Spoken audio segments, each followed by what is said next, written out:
It's my feel-good breakfast show. Well, the Feel Good continues right here in your Feel Good Breakfast Show. Now, you wouldn't tell it from a huge and contagious smile, but Leilani Kitted has overcome much adversity in her life. On the 16th of September 1992, she was brutally raped and left for dead when she was just 18. Now, many years after surviving the horrific ordeal, Leilani decided to speak out and share her story of survival with the public. And in 2019, she set off on a 729-kilometer walk, traversing across 4 of our provinces to raise funds for other rape survivors and victims of gender-based violence. Such fantastic work she's been doing. She's raised over 250,000 rand during that walk, which is incredible. And she's recently completed another grueling walk, walking 28 kilometers per day for 16 days. And Leilani Kitted joins us to share more of her incredible story and, of course, her journey, as well as this year's walk. Leilani, good morning. Thank you so much for making the time to chat to us. Good morning, goeiemorgen, South Africans.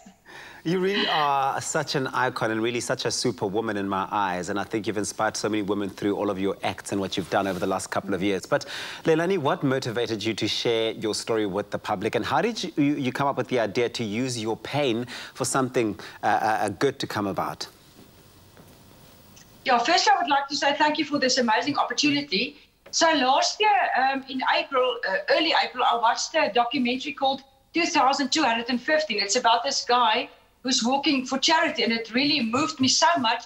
The following day, I decided I really want to do something. And I've always been a runner, but I want to do something huge. I want to make a difference in this beautiful world of ours. And then I went back to the youth hostel where it happened to me 27 years ago. As you can imagine, that was not an easy thing to do, but it was so powerful for me to do that. And when I left there, I decided I'm going to walk 27 km per day for 27 days, not knowing actually how difficult it's going to be. But yeah, it's been the best decision of my life, and I always call it God's timing. But yeah, I really feel, sometimes bad things happen to us, and there's actually a reason and a meaning behind it. Not a lot of people will understand this, but when you eventually get to understand it, it's a fantastic place to be. So that, I never thought about it too much. I just did it, and I'm glad I did it. I'm glad I can be that one person of one of many to make a difference in other people's lives. Absolutely, and using your voice for greater good. Now, you also wore a yellow T-shirt throughout your walk. That was the color of the T-shirt your attacker actually wore. Such a powerful statement, but tell us a bit more about the intended message behind that. Yeah, so my reason for wearing yellow, as you just said, you know why? But because I'm taking control of my life. I think yellow is a beautiful color. Everybody normally loves it. They can wear it.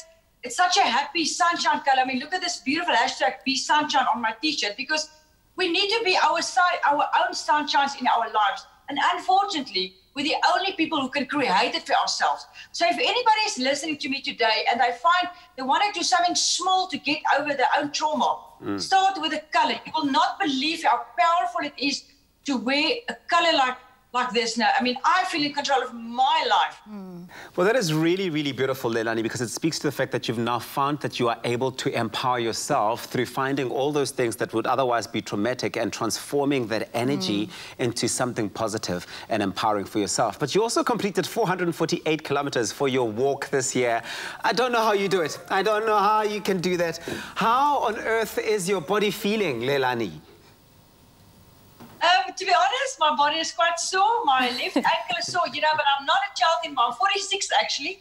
And my linker toon is so bietjie geluk, so it's really in a lot of pain. But my heart is full of joy. The pain is just temporary, quite frankly. Absolutely. You have such a positive spirit, and I understand now that color yellow just resonates with you because it is that positivity. But last year, you raised 250,000 rand that went towards helping rape survivors and, victims of gender-based violence. Tell us a bit more about that and how these women, were helped in the process of this. Yeah, it's a big privilege for me to be able to raise funds for these organizations, because I never want to do what they do. I will always be the walker. So these organizations take the funds and they help people with counseling, housing, rape kits, comfort packs, and those kind of things. So that's why I will always raise funds for them, so they can do the magic work, and the real work. And you do the real work. I think getting out there and being on the ground for me speaks so much to the fact that you are so committed to the cause and committed to doing the work and getting your hands dirty and sometimes, I suppose, your feet dirty and in pain too. But how's the response been this year? I understand that you raised over 140,000 Rand before you even started your 448-kilometer walk. Yeah, it's really been a very blessed course actually. People are really supporting me. Because I think they're seeing that I'm very committed to this. I'm very serious about this. Yeah, so I would like to really thank all my amazing sponsors, Adcock Ingram for coming on board with a brave campaign, and all my other sponsors for coming on board in such a short time.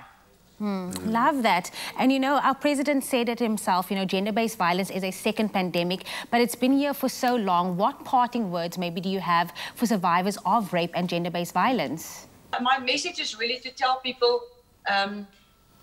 it's okay to go back to your past, because that's what I've done a nostalgic walk. It's really very healthy for you, but don't dwell on it.